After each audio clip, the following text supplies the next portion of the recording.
Dua perkara, dua hal ini Bapak Ibu sering terjadi di tengah masyarakat, lebih-lebih kita masyarakat umat Islam dan juga selain umat Islam. Bapak Ibu, yang dimaksud maksiat jadi taat itu yang bagaimana? Yang dimaksud taat jadi maksiat itu bagaimana? Inilah yang akan menjadi pembahasan kita dalam kesempatan malam hari ini, berkenaan dengan hal itu. Makalah 105 dari Syekh Ibnu Athaillah, rubama fataha, terkadang buka sapa Allahu Gusti Allah laka menyang ati ira, laka menyang jasad ira. Buka apa? Babat taati ing lawange taat secara fisik. Contoh, jenengan digampangno menjalankan hukum syariah, gampang sholat, gampang zakat, puasa, haji, baca Quran, sodako, gampang banget.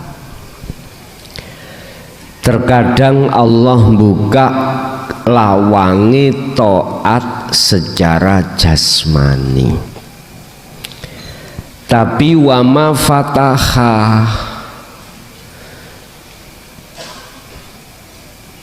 lan Gusti Allah belum membuka laka maring sira babal qabuli ing lawangi diterimani taat tadi, disebabkan hatimu gak makrifat. Saya ulang, terkadang Gusti Allah itu gampang memudahkan jasmaniahmu itu taat laku syariat.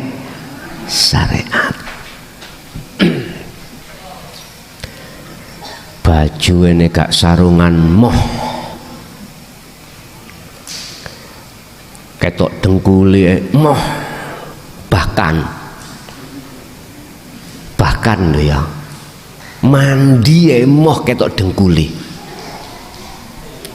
Aku tanya, laku ini kumpul bujumu ya Pak? Nggih, sarungku tak bolongi. Moh, melihat auratnya itu moh. Nah terus kui merem, mboten trimo merem. Kula pados kudung, kula ubel-ubel meripatkan. Monggo, iku hak Anda. Sampai ada cerita kekasih Allah itu nggak pernah tahu auratnya, nggak pernah tahu. Kalau nggak mikir, saya nggak mikir. Nek nising ya apa ya? Nggak pernah tahu auratnya. Laki-laki ini baina surah warubah, laki-laki dari udel sampai dengkul. Jadi yang namanya aurat ini nggak pernah tahu dia, nggak pernah tahu. Megang pun nggak pernah tahu, nggak pernah. Wong namanya wong ngati-ngati. Loh, ada seperti itu, Pak. Ada kisah wali yang seperti itu. Ada, Pak. Lah, terkadang Allah itu memudahkan atau buka lawangi taat secara syariat. Tapi ada golongan wa ma fatahalaka babal qabul, bukai ati nang makrifat ini belum. Terkadang Allah belum membuka pintu diterimanya amaliyah itu. Bis, iki golongan pertama.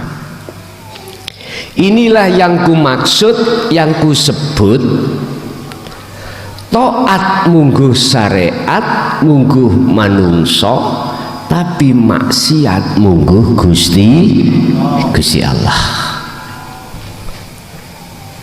Itu karakter siapa? Ya karakter kita yang masih ada di syariat belaka. Mengapa itu jadi maksiat? Karena gini, Pak. Karena kita ketika menjalankan taat itu, hati kita itu berpenyakit. Ada penyakit yang nama iktimat, ngendel-ngendelno lakuku, amaliyahku. Lu kok gak aku bersikap seperti ini, gak mungkin orang-orang memuliakanku. Akan muncul di dalam hati kita namanya ujub, gumedhe, luwih apik daripada orang lain. Pinter nafsiku ndelok wodok. Allahu Akbar maghrib, di belakang lah kok ana arek ngamen. Ya Allah ya Karim, adik ngamene iku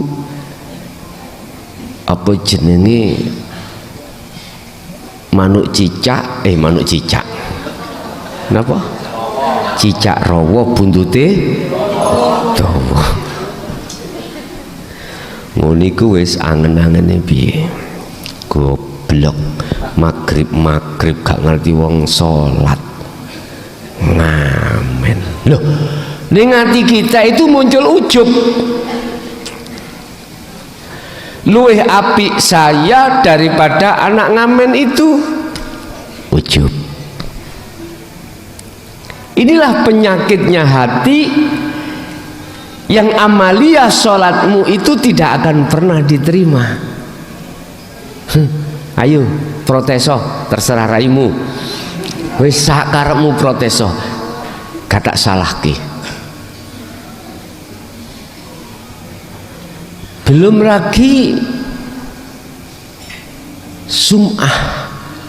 Jadi banyak penyakit. Merasa diri kita yang melakukan, otomatis hati ini tidak ada sambung rasa dengan Allah. Wong tali ini putus, Pak, nggak bisa.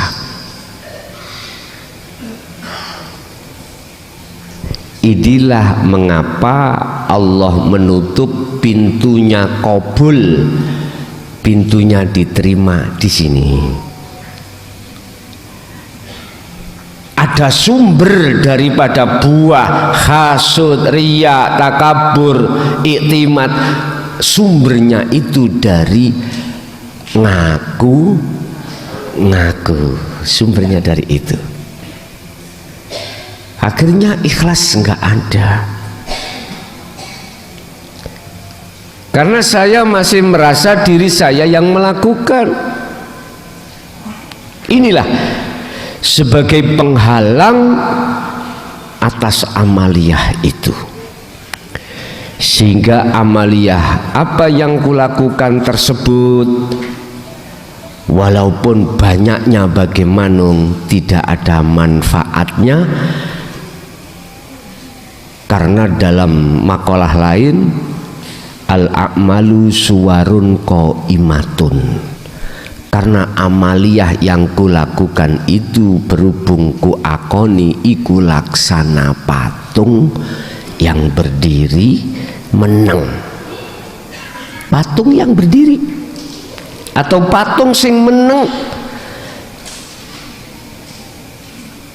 Disuruh untuk cuci piring ya nggak bisa, namanya patung Pak. Suwarun qaimatun, laksana patung yang diem. Wis nek urusan perpatungan takok Mojokerto, gitu.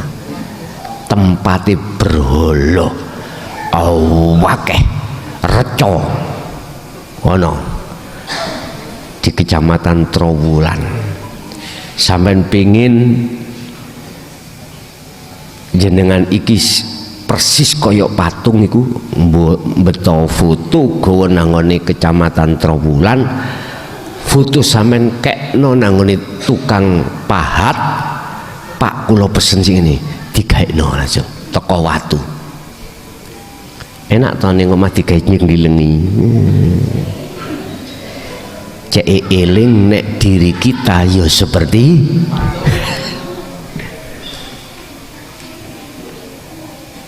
iki amaliyah sejak kita akil balik sampai kapanpun. Dikatakan maksiat pada Allah secara rohaniah itu karena hati kita itu kebungkus dening penyakit hati. Makanya di situ dikatakan wa ma fatahalaka babal qabul, jadi gak diterima. Pintu diterimanya amal itu nggak ada.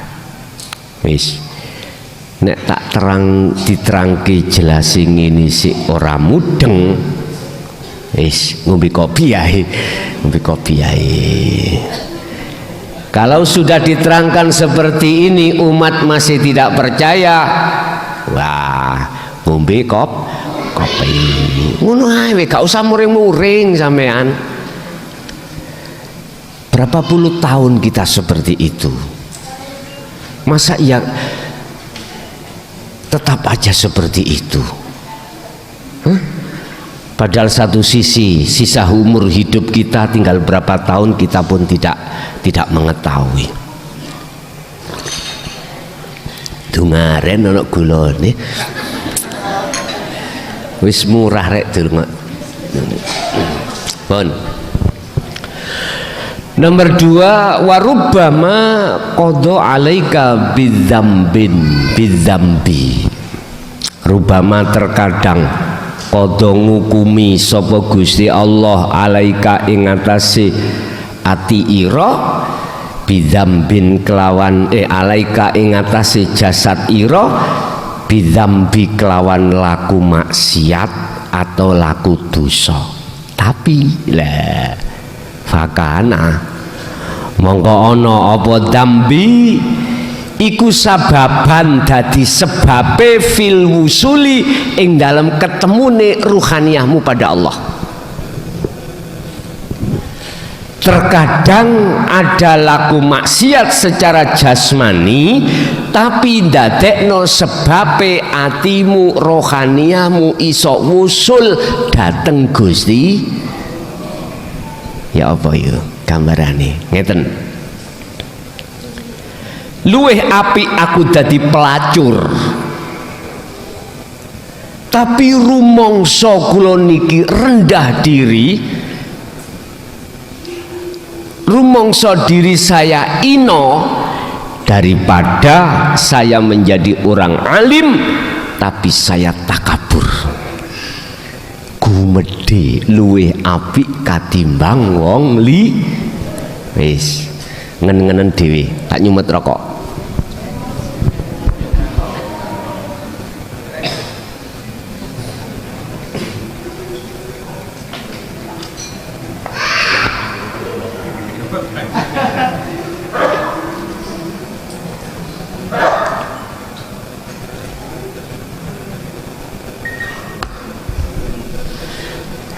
Gus tak rasa-rasakno aku ngaji nang sampean tambah mumet aku.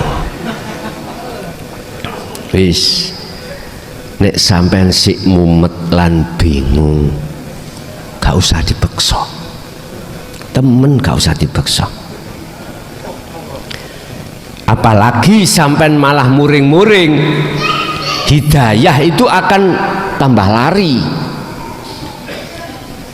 Nek sampean hanya berhenti sejenak dikarenakan mumet gak paham, aku yakin suatu saat kebuka hatimu. Tapi nek ambek ngamuk-ngamuk alias nesu, tambah adoh, tambah adoh. Bapak Ibu ngeten,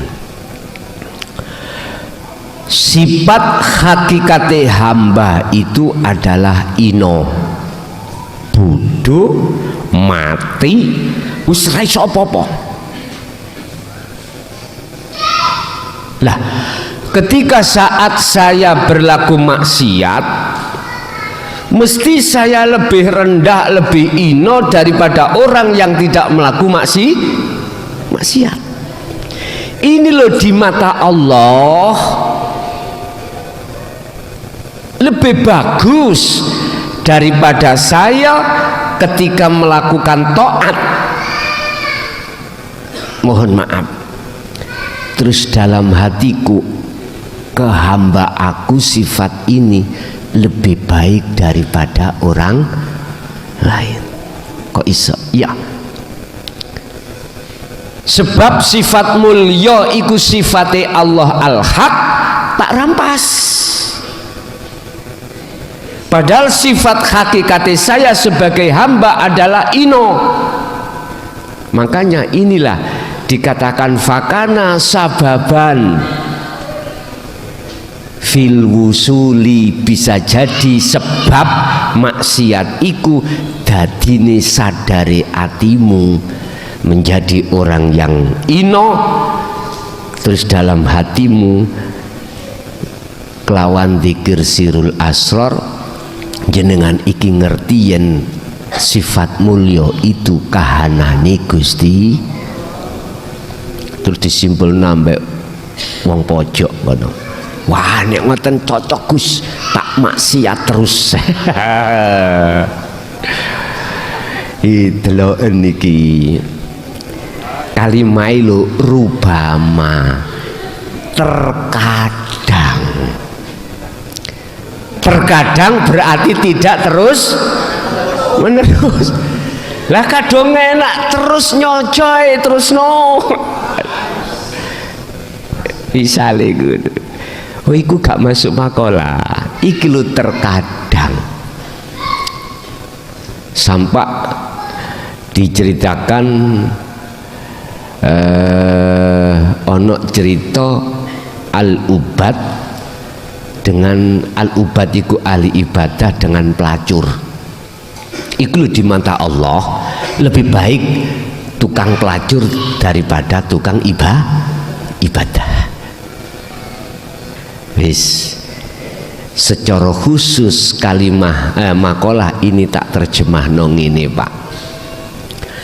Siapapun panjenengan dan apapun status jenengan dan amaliyah apapun yang jenengan hadapi, apakah taat atau maksiat ataukah bala ataukah nikmat, apabila ruhaniyahmu iku sambung menyang urip, maka itulah sebetulnya taat yang sesungguhnya. Wis, berarti taat jadi taat, maksiat jadi maksiat, maksiat jadi taat, bala menjadi nikmat, bala menjadi taat, nikmat menjadi taat. Ada 4 waktu Pak yang kita dihadapkan Allah setiap saat dan waktu. Bala, nikmat, taat, maksiat secara fisik. Tapi niki tidak bisa Anda merencanakan. Datangnya 4 perkara sebagai makhluk hakikatnya nggak punya hak untuk merencanakan, nggak punya, nggak punya. Manusia makhluk khususnya manusia nggak punya hak aslinya untuk merencanakan, nggak punya. Sehingga datangnya 4 perkara itu tanpa Anda sengaja. Anda siapa? Anda makhluk. Tapi kalau Anda merencanakan berarti takholi. Wong sing ngrencanakno iku Gusti Allah. Kita itu Pak ya seperti ini loh. Ada godong jatuh di sungai. Terus nggak bisa kita ngelawan arus. Airnya itu mengalir ke barat, godong ini ya harus mengikuti arahnya ke barat. Nggak bisa ngelawan arus ke timur, nggak bisa. Ini asli sifat hakikatnya manusia itu gitu, aslinya begitu. Jadi saya katakan rencana. Oke, rencana di dalam hati kita. Besok tanggal 9 Maret itu Ramadan. Oke, ada di dalam hati kita ada rencana untuk taklim muta'alim khusus bagi pemula. Itu sebetulnya koyoke kita, sepertinya kita. Sepertinya rencana itu yang membahas adalah kita, dengan bukti ada di dalam hati kita. Sepertinya. Tapi kalau kita tanya aslinya itu rencana siapa? Ternyata rencananya hidup di dalam diri Anda masing-masing. Itulah rencana Allah. Jadi nggak bisa manusia itu merencanakannya, nggak bisa aslinya. Berhubung Bapak Ibu kita manusia satu menolak ajaran dinut tauhid, secara otomatis dalam hati kita merasa itu rencana-rencana kita sebagai makhluk. Kalau sudah terjadi di dalam jagatnya hati itu rencana kita sebagai makhluk, maka rencana makhluk itulah akan sebagai hijab, penghalang, barzah antara rohaniah kita pada Allah, sehingga apa amaliyah yang terjadi pada diri kita memang dibuka toate tapi ditutup trimane. Dibuka lawang atau pintu ketaatan secara jasmani, tapi secara rohani tertutup. Diterimanya amal itu telah tertutup. Karena apa? Yaitu tadi, karena yang muncul di dalam diri kita masih merasa kita yang melakukan. Inilah yang kusebut, itulah bukti kalau hablum minallahmu terhadap Allah terputus. Tali rohmu itu datang Allah terputus. Sehingga mengapa sih kita umat Islam khususnya di Nahdien, ketika kita sholat sebelum kita membaca Fatihah itu disarankan untuk membaca doa iftitah. Ini wajah tuaj, ya. Tapi ora mudeng maksudnya. Tidak paham bagaimana cara prakteknya ini wajah tuwajia. Pokoknya diwaca mawon. Ya wis, akhirnya kita santri sing pekok wis diwaca ae. Dan ya diwaca. Padahal Bapak Ibu nyun sewu, iku maksudnya nyambung nih tali nih roh pada Allah lewat rasa, lewat imanul hak, mesti nih ngoten. Lah berhubung untuk pendidikan dinul hak di tengah masyarakat selama ini tidak dibuka, maka hati kita sebagai pengikut nyun sewu orang ngerti, ngikuti ambek singgowo, makmum ngikuti imam, imamnya itu buta, sing dituntun ya buta. Wis tutuk nggon apa gak sampean jawab dhewe. Mesti tersesatlah kita. Makanya lewat mimbar ini saya berkata dengan arif, saya berkata dengan halus dalam satu pertanyaan, wahai saudaraku yang panjenengan ini memiliki pengikut yang ratusan ribuan, jawablah pertanyaan aku di dalam hatimu. Sudahkah hatimu itu sampai makrifat pada Allah? Sudahkah mata hatimu itu sudah terbebaskan dari hijab penutup penghalang hatimu pada Allah? Jikalau belum, saudaraku, sekali lagi jangan cari permasalahan, jangan cari persoalan baru. Bagaimana kita akan bisa mengobati orang sakit sementara kita sakit? Bagaimana kita akan bisa menunjukkan orang itu pada titik makrifat pada Allah jikalau kita belum sampai makrifat? Saudaraku, tolong sadarlah.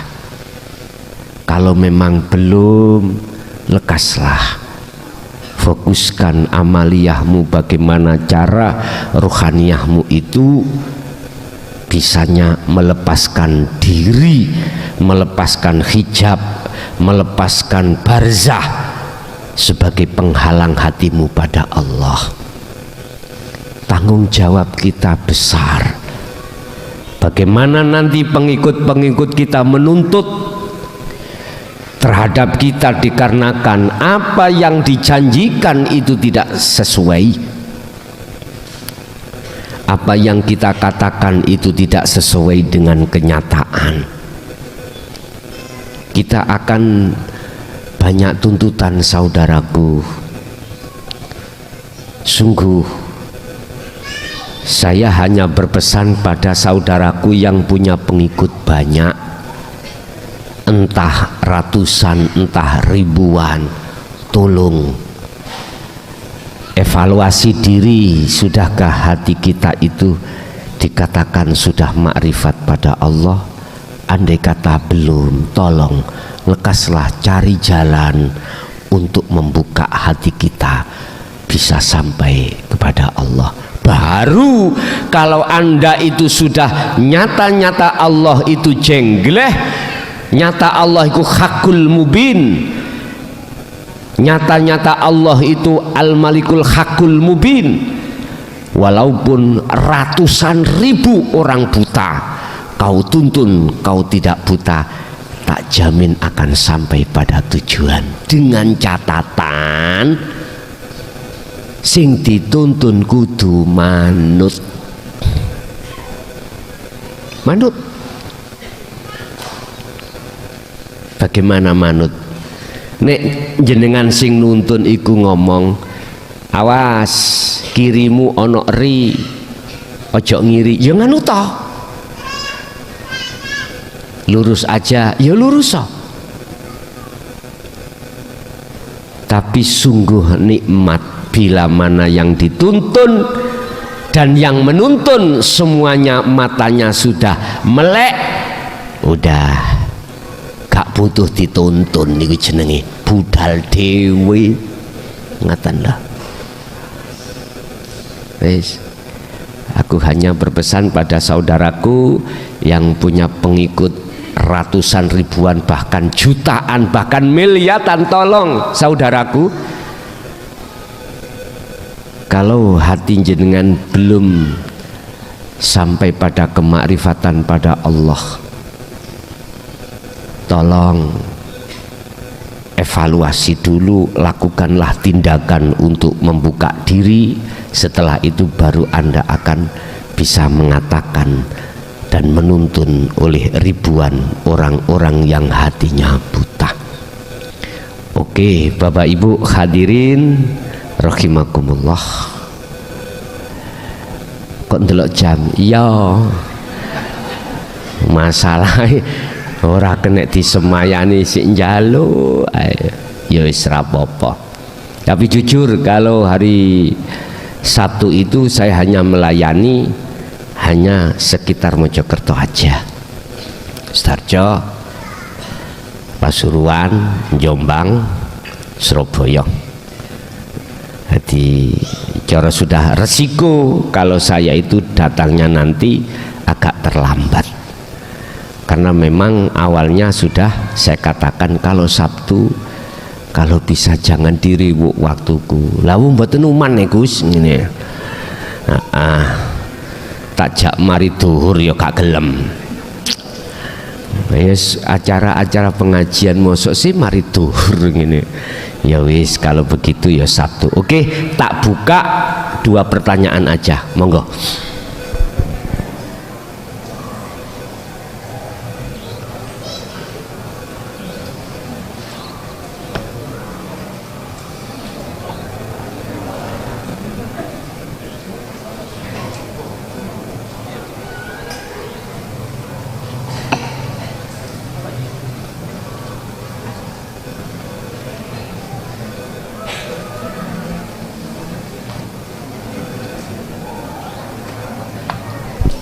Puna toleransi ya niki.